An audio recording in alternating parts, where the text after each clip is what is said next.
Let's have a look at the better 4 races, starting with the 6th, and this is the market for race number 6, the Dunedin Casino Southland Stakes. Kiwi Ida, $3.50, $4.40 Accidental Offside. Tom Jones there at 5 and Finbar at $8.50. Thad Taylor, what can you tell us about any market moves for this race? Yeah, look, obviously the White Robe Lodge, Jason, form, it's probably the form to be looking at there. Kiwi Ida did run round it in quite a short price that day, $6.10. Didn't really get into it back on the inside. And Accidental Offside started at $40 in the race and ran third. So it's a tricky little market to line up. They have been both well backed. Finbar's taking money there at $8.50, Jason. It went round in the White Robe as well, probably a touch strong for it. This will suit it better, and we have seen a move around $10 into $8.50 and Pasito, number 10 in the book there also for Stephen Prince, and when they put the money up, they're never too far away, so perhaps a little bit of value around Pasito there at $10, but you look to the White Robe form. Best backed is Kiwi Ida to turn that form around from last start, ahead of Finbar and then Pasito. Yeah, Finbar should be suited to the easing of the track, and Kiwi Ida also the drop back in distance. This is the formpro.co.nz, formproratings.co.nz speed map with the nightcap, Accidental Offside, Tom Jones and Pasito expected to mix it up early. Mark Cookson is taking us through the 10 race program there. Mark, good morning to you. How do you see the 6th? Well, good morning to you, Jason, and good morning to the Punters Lounge viewers here at Ascot Park. Race number 6 on the program. I'm pretty keen on Accidental Offside, Jason. Obviously, some big plans coming up in the autumn. Alice Winslow was pretty happy with the performance in the White Robe Lodge, the 3rd. In the Wait for Age event, where the horse was disputing the pace and led for quite a wee way in the race. You can see the horse in front here as they come to the corner. Alice has commented that while the performance was great in the race, he has very high expectations around the son of No Excuse Needed out of Irish Babe. Did win here at the last meeting back in December.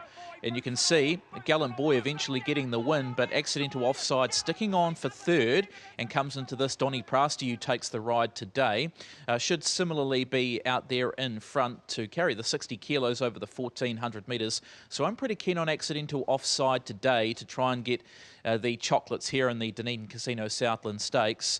Tom Jones, the Central Otago Cup winner 3 starts ago, had 1 run on the coast and then went to Riccarton Park. Now, this is the same race that Kiwi Ida's in. You can see Kiwi Ida further back in the Parsons colours, coming home out wide. Not too much splitting these two into 2nd and 3rd. Tom Jones is coming from that run. Kiwi Ida subsequently went to the White Robe Lodge and was further back, but that was at Wait for Age, back into open handicap conditions today, and of course had the form from the Timaru Cup and behind boots and all 3 starts ago. So those are the couple of races to watch as we come into the Southland Stakes. Pretty keen on Accidental Offside and also bullish about the chances of Tom Jones in this for the Parsons team. Robbie Hannam will take the mount, and then of course Kiwi Ida, if you're playing the quaddies there too, comes right into this. The mare by Squamosa coming out of the Wait for Age White Robe Lodge. So 4, 5, 3 and 7 in for 4th Finbar, obviously with the track coming up a slow 8 here. There was irrigation put on the track, Jason, on Wednesday, and then there was a bit of rain, 8 mils in the forecast, or that wasn't in the forecast, which took the track manager here by surprise. There was a further 7 mils of rain overnight, and there's been passing showers this morning, so that's the watering and or the precipitation situation, bringing us a slow 8 track at this stage ahead of racing today. Race number 7 is the ILT Ascot Park Hotel Southland Guineas, and Air Max is $2.60, Weaponry $2.80, Fire Show with the visor blinkers on, the tongue tie goes on, Fox and Socks, who is priced up at $15. Look, with the weather around, does that sort of put the slows on betting on this race, or is it about Air Max and Weaponry here, Thad? Yeah, look, customers have thanked us for our love affair with Weaponry down there since it went down to contest these Guineas races, because we've opened it up odds on. I think both starts, and Air Max supporters have said thank you very much, and have climbed in. Look, I've seen the 2 favourites, Jason. They both look like they will handle slow going, so don't think there's any concern there. It really is about Air Max to do the treble here today, Jason. $2.60 has not put them off. Weaponry pretty quiet there at $2.80. Obviously, that form for the Dunedin Guineas Fire Show hasn't been far away, could easily win the race. And Upscale is interesting. Came to the Dunedin Guineas from a different path and boomed home strongly.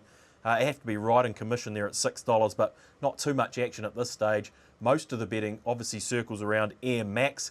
Just an interesting one right down the bottom of the book. We're in Kelvin Tyler territory. He has the rank outsider in the field in City Slicker at $81. It's our worst result in the race, Jason. So if you like 13's a place fixed around City Slicker, can tempt you into it, you can have that now. But Air Max is the way they're going in this year's Southland Guineas. She's a two-start maiden, the daughter of Shocking. You speak of a City Slicker, she should be suited by the 1600. However, Mark Cookson, how significant will be the way this race is run for Air Max to be able to win the 3 Guineas? Well, you'd be hoping that Air Max won't get as far back. Luckily, the luck and the opportunities presented itself in the Dunedin Guineas for Terry Mosley, and Terry managed to take that and get Air Max through. But we saw the horse's ability in the Gore Guineas on the slow 7 track, so it certainly can handle the track conditions here. But you wouldn't want to get that far back. It seems like Terry might want to posse up maybe just behind a potential leader in the Race and Fire Show. Here's the Dunedin Guineas. Watch the second from the outside runner Upscale. This is the one I'm putting into consideration today. Caught wide from that wide alley, so had to do quite a lot of work. The filly by Tavistock, so we'll step up to the 1600 metres from the 15 of this Dunedin Guineas, so we'll handle that, really hit the line nicely. But of course, Air Max, a horse that we only knew prior to the Gore Guineas really as a half to the talented stablemate in Boots and All. Now, Air Max is the new star, and a potential tilt at the Wellington Guineas next month would be on the cards should Air Max do the business and do what Fritzy Boy did 11 years ago and make it the South Island Triple Crown. So certainly Air Max on top. Put in Upscale, obviously, off the back of that effort in the Dunedin Guineas. Interesting, the comments on Jamie Richards on radio this morning. Wasn't particularly pleased about the rain that's come this morning for weaponry. Unlucky in the Dunedin Guineas there, we saw that run, and then 2 starts ago had its chance in the running of the Gore Guineas. So I've chucked it in there for 4th today, and Fire Show, the potential early leader, in there for the 5th position if you're looking for some multiples, particularly in the race. But I'm hoping that Air Max can do what hasn't been done in around about a decade and win the Southland, or this Otago Southland Guineas Triple Crown. Bailey Lewis Pharmacy Invercargill Gold Cup is the 8th on the card, the second leg of the second quaddie. Oropuki Lad is $1.90, I should say. The Gordonian at 5, Shantav at 6, and He Ain't Heavy at 9. The Gordonian very adept in rain-affected conditions. Oropuki Lad doesn't have a bad record himself, but he was rather brilliant at the back end of the 2400 metres of the Dunedin Gold Cup. Showed a good turn of foot. Maybe would be better against these on a better track, but can still handle an off track. What's the money telling us here, Thad? Yeah, it treated them with a bit of disdain last time at Wingatui at Oropuki Lad. $1.90, we're pretty happy with that price. I guess with the easing of the track, it perhaps brings the Gordonian and Shantav slightly closer to it potentially in this market, and that's what punters have been doing. They've been shopping Shantav 7 into 6. They have been back in the Gordonian also at $5. So the potential for those two to shorten ever so slightly. Maybe Oropuki Lad to ease just 1 roll or potentially 2, but I wouldn't think much more than that. I see his slow and heavy track form not too bad, but it just probably brings Shantav and the Gordonian into the market a little bit more than they perhaps would have been had we been on a good 3. So an interesting race, some long shot money for Taniwha, the 3 in the book. Looped them in that Dunedin Gold Cup last time and faded. If it can get a quieter run back on the rail, maybe accorded some sort of chance, gets a better draw to do so, and does like slow going, does Taniwha. But yeah, I think they're going to be flat out trying to beat Oropuki Lad on what we saw last time, Jason. Yeah, I think so too. I wouldn't be surprised to see a better performance though from Taniwha. That showed that he's possibly coming into form, and if he's able to get away with them and settle handier and not have to make that mid-race move and save that energy for later, he could fight it out. This is the map anyway, put forward by Form Pro. You've got Oropuki Lad, Shantav and the Gordonian going forward. Is this how you saw the race panning out, Mark? Certainly, Jason, Oropuki Lad and the performance at Wingatui to lead them. You'd expect similar tactics here and should relish the step up and trip as well. Graham Eade seemingly not concerned about that and thinks that Oropuki Lad should be put there on speed by Dylan Turner. The Gordonian, interesting, obviously with the track conditions, it does come into it. 10-year-old now, but in recent years has had the same preparation, going to the West Coast and then coming back here to Southland and contesting the longer journey Gold Cup, and has been disappointing on those occasions. So if punters may have been thinking that history would repeat itself around Gordonian, but that may change with the track deterioration here. Let's have a look at the Dunedin Gold Cup. Interestingly, Taniwha could be coming into form, was the winner of this race last year and was up there with them, but just fading out. Oropuki Lad delivering and mirroring the feats of La Nouvelle Vague, of course, for the Eads of a few years back, delivering here in the Dunedin Gold Cup over the likes of Aboli, and very keen on it today. It's the shortest priced favourite of the day, Oropuki Lad, and hoping it will be able to do the business of some of the others, the likes of Lil Miss Swiss. Tipped it as some value a few weeks ago at Wingatui and is coming off the second to its race day rival in Madame de Soir about a week or so ago at the last meeting here. So maybe those two you might want to put in. Guy Sajahor rode this meeting or the meeting here a week or so ago very, very well, and he's got a nice book of rides today. 4 kilos off there, Lil Miss Swiss for Kelvin Tyler, the mare by Rip Van Winkle. Taniwha, you could chuck in Taniwha as well, won the race last year, and the Gore Cup winner by about 10 lengths. Shantav is another one you could possibly consider, but Oropuki Lad, shortest priced favourite of the day, hoping it can do the business in the Invercargill Gold Cup over the 2-6. At 11 minutes to 5, it's the Castledale at Turunga Stud Summer Cup. It's a rating 82 1600 metre affair where residential has been priced up, or is currently $2.50. Timmy Tyler's at 6. You've got Hoofbeat Kilowatt Zabay at $6.50, $7.50 and $8 respectively.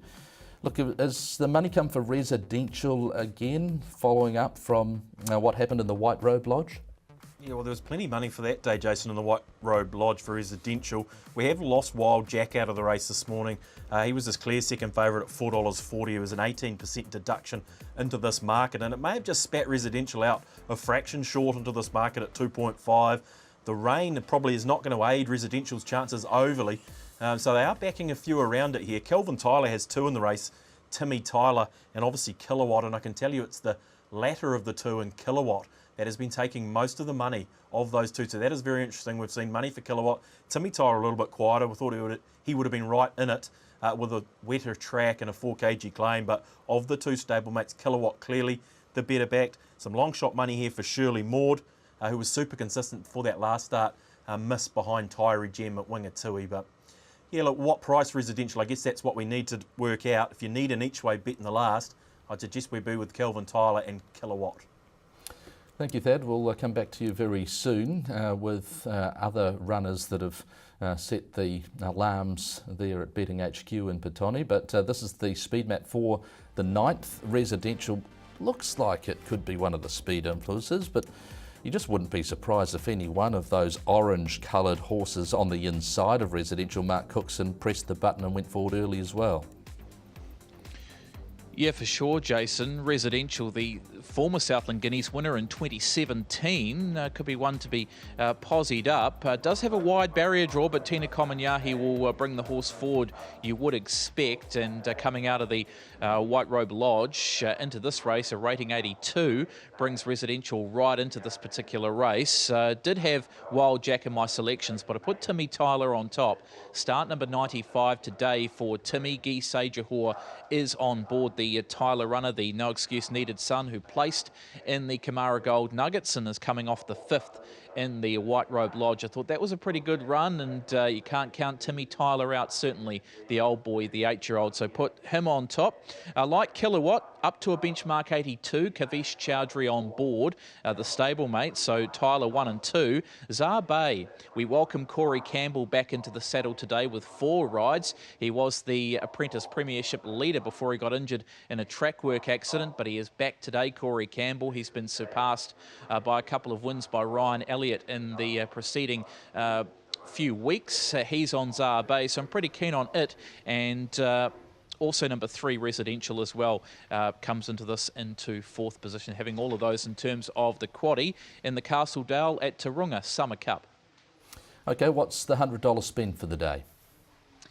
Well, looking around a few of the Alice Winslow runners, obviously he's got accidental offside, but there's some other runners I'm pretty keen on as well. In terms of the best bet today, Picture Me Rolling for Joanne Dalton certainly showed that it could step up to 65 company by winning the other day and was very good in its maiden as well. So I think it can win race number 10, so made that as the best bet. The value bet thought that from the Winslow stable, not running in the Invercargill Cup as accidental offside, not accidental offside, but accidental offside, and thought that they're spaced apart today. Thought that faced Invercargill Cup winner Oropuki Lad and beat it a couple of starts ago, and then was down the track in the Dunedin Gold Cup, comes out of that race and is a really good chance in race number 5. So each way on it and the stablemate accidental offside.